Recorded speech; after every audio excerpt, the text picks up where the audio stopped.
Hello everybody, welcome back once again to the Final Fantasy VI Pixel Remaster Perfect Stats Guide. So we are starting out. We're gonna head on into Kefka's Tower again. Um, I don't remember now what trip this is. It's been quite a few incursions into the tower. Uh, I did actually just a little bit of leveling between the videos. Basically, what I did was I took Lock to, I think it's like 42 or something like that, and Go-Go is around the same. So that will be the first. Actually, that was the first time that I had really leveled anybody during the World of Ruin, and the rationale behind that was that I wanted to steal from. Let me check the name here. I always have such a problem keeping Fiend and Demon. Okay, so we are gonna go fight Fiend.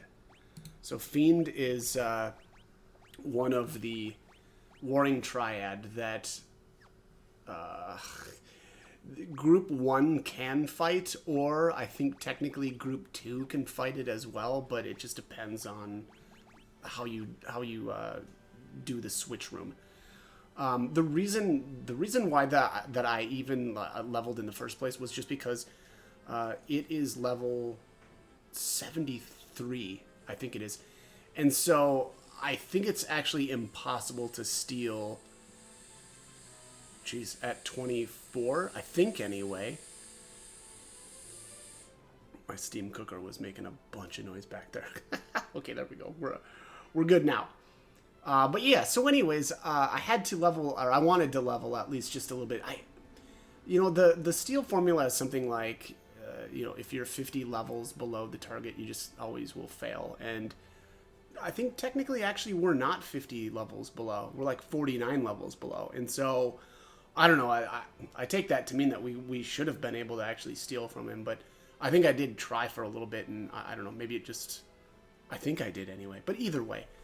Now that we're able to level anyway, I thought, you know what, it's kind of pointless anyway, I didn't really need to worry about it too much. Again, we got the Crusader Esper in the last video there for killing all of the dragons. So again, if you want to level prior to this video, then I think that makes sense. If you're kind of following along, but what I did also was I cut out all of that footage because I'm going to do character-specific leveling guides, and I just felt like that made more sense to do, to do it that way than go, oh, hey, by the way, I leveled these, or, have footage of me, like, knocking out 20 levels or something on lock. So, again, I just didn't really feel like that was, something that we needed to put, or that I needed to put before this. But, again, I think with the assumption or the explainer that I have leveled at least a little bit right before this, I think is good enough. But anyways, now that we've wiped out Inferno as well, we kind of have free reign here to take the three groups through Kefka's Tower in really any form and any way we want.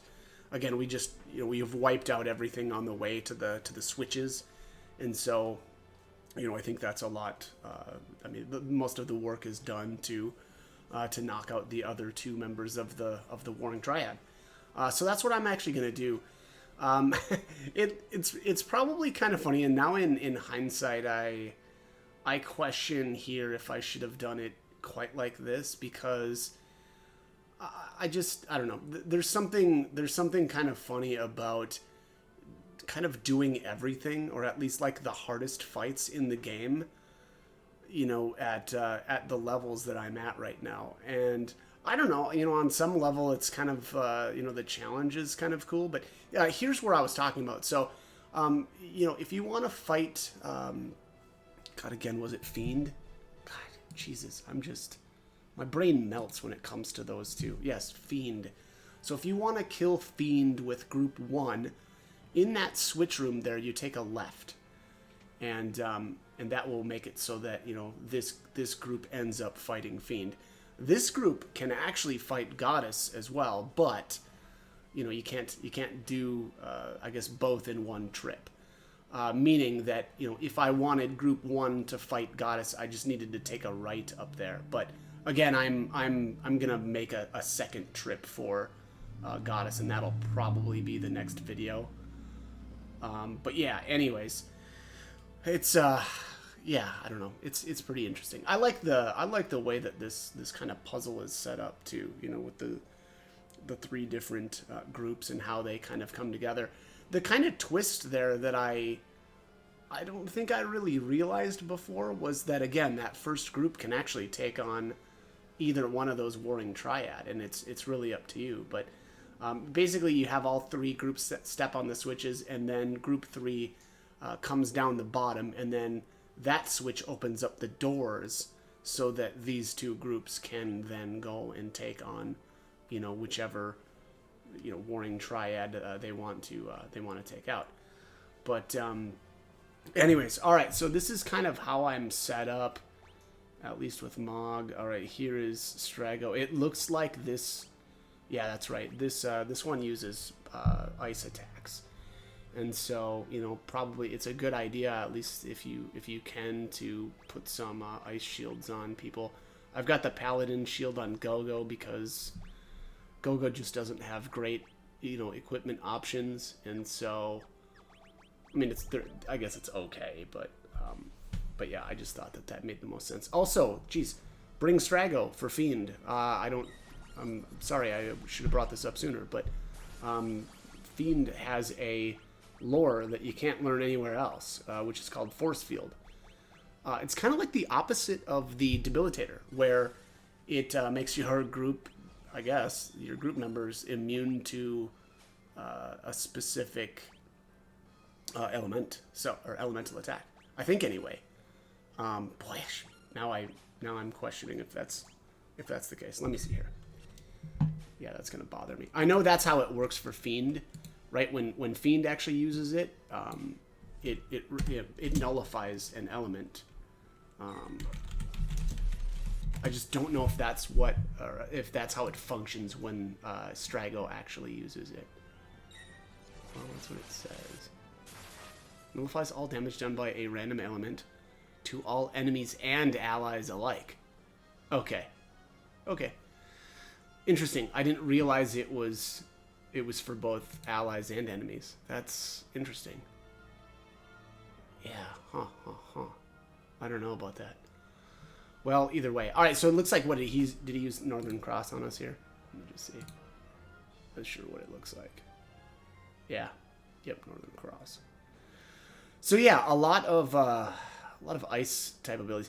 You know, Northern Cross is less of an issue when all of your characters are immune, basically, to all, ice damage anyway. So the fact that I, got everybody froze there wasn't the end of the world. Also, our Fiend has a safety bit, I believe it is, for a steal. You definitely want to grab that. Safety bits are pretty tough to come by. So definitely something that I think is worth grabbing. Here I also got at least sort of lucky, where two of my characters didn't get turned to ice, although it looks like I'm not even going to thaw out my other members anyway. Yeah, and then of course everybody gets frozen, so whoopsies. So honestly, that's a little bit annoying. But again, if you've got... So, again, equipment-wise, ice shields, if you've got them, if you don't, fire shields will work as well. It'll just nullify the ice damage as opposed to, absorbing it.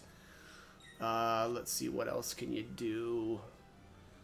Thunder shields would reduce the damage by half, but why would you do that, right? I mean, the fire and ice shields are just super easy to come by. So, again, get yourself a couple of those.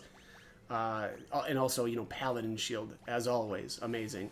Mog also will just absorb ice damage with his armor. So even Mog's got, I don't know, a really easy way to not have any real issues here. So also there's that.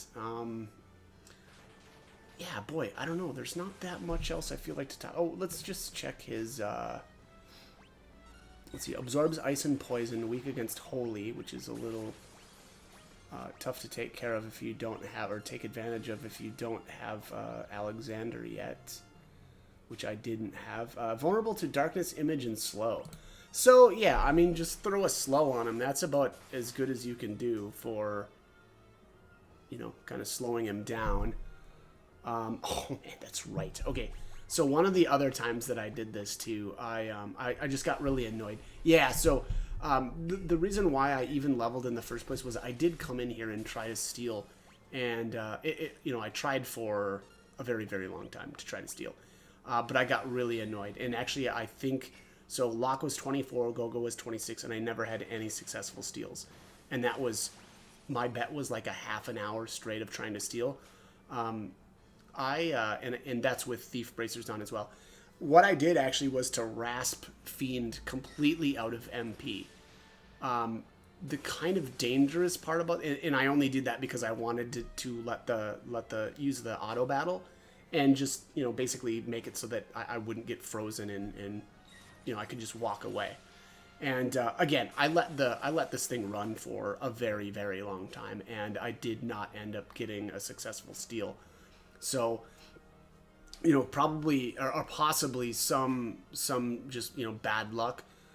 Because again, I think because of the way that the formula works, I think there was a very slim chance that I would have been successful in stealing at 24 and 26, but it just didn't happen. So regardless, again, what I did there was rasp it completely out of MP so that I wouldn't have to worry about it, and then I walked away for like a half an hour or something. Again, came back, still, you know, hadn't successfully stolen, and I was like, okay, you know, not gonna try this at 24, and you know, so again, I decided to come back after having leveled at least a little bit. Now, the dangerous thing about that, though, is that I do want to learn Force Field, and because I rasped all of its MP away prior to it, there's the safety bit, so we're good to go now. But my worry is that by doing that, then, you know, it's not going to have any MP for actually when I want to try to get it to cast Force Field. Now, I probably could have used like a you know, an ether on it or something to try to get it to use it, but I just thought, you know what, I'm not going to even try, you know, doing that. I just said, you know what, I'll come back later after having leveled a little bit. And basically what you want to do is you want to knock Fiend down a little bit on health. And I don't know where like the sweet spot is, but you probably want to get it down. I don't know. Yeah, I don't really know how this how it's programmed to actually use that. So my guess is, okay, less than 3,000 or 32,640. So that's about half health. So yeah, knock it down below half, and it should cast. Is my understanding here, or my take. Here I wanted to add a vulnerability as well. I think so. I hadn't done Cyan's Dream at this point yet, and so I didn't have Alexander. So again, I used the debilitator here to slap some weaknesses on it, because again, I didn't have holy. I did have a couple of, you know, like holy weapons, I guess, that maybe I could have, you know, I don't know, like Gladius. You know, I got Gladius, but I don't know. I'm you know, I haven't really done much as far as physical damage. So yeah, just didn't go that route. Again, just, you know, used debilitator and went from there. But yeah, again, Northern Cross here, pretty obnoxious. Not gonna lie, got real tired of that. But all right, it must not be too much longer here. I think I must knock him down below half.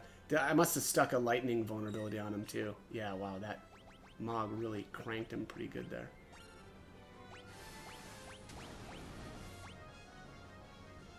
Yeah, I was messing around, hovering over that tools command, thinking, oh, do I want to hit him with a debilitator again? But honestly, it just doesn't matter at that point.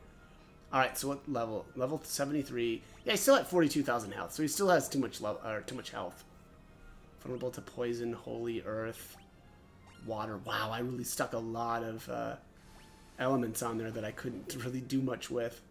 Of course, you know, that's the debilitator for you. I mean, it's still great, and I love that tool. Here we are. Okay, So now that it says Fiend's aura is trembling violently, and after that it puts, of course, puts up reflect on itself. I think it gives itself like haste as well. There, and it used reverse polarity. Let me just see here. Image, reflect, and haste. And yeah, so then I just used dispel. There it finally uses force field, and at that point we're good to finish it off. And now it's immune to poison, so that's kind of interesting.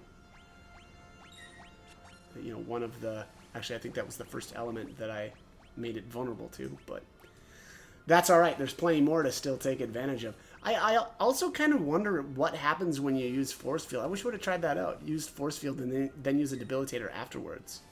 I should have done that. Huh. But, alright, yeah, and here it starts using targeting. I don't know. That's not something that you really got to worry about, I don't think. And, yeah, there it is. Alright, so that's that. And at that point, we will have learned force field. Again, this is the only place to learn force field, so make sure you bring Strago. There it is. Alright, so that is going to be it for this one. As always, hope the guide was helpful, and hope you join me for more videos. Thanks for watching.